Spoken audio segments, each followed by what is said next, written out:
nagkuan jud mi kanang sa nga nani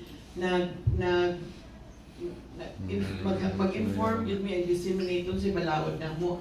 Actually, in EMB, DNR EMB, we have 6 environmental laws. Unsa man ni sila?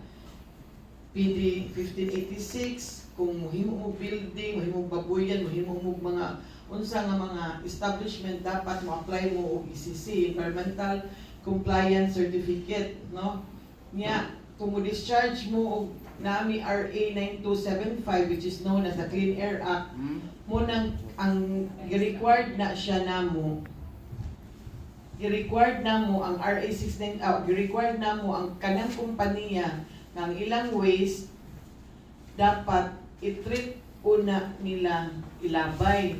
So karon ang uban di sila mag-treatment mo nang ilang ipakuha sa septic tank mo nang kamo mo nagkuha, no? So kanang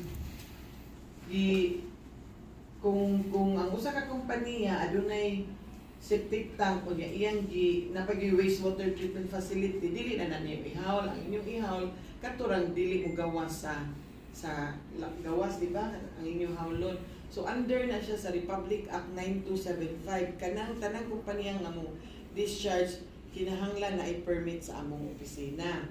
So kanang uban nga mukuha ninyo naa na sila permit kana magpakuha ninyo kay dili pwede kung nag-generate mo generate mo wastewater bisag kana lang inilang ipanghugas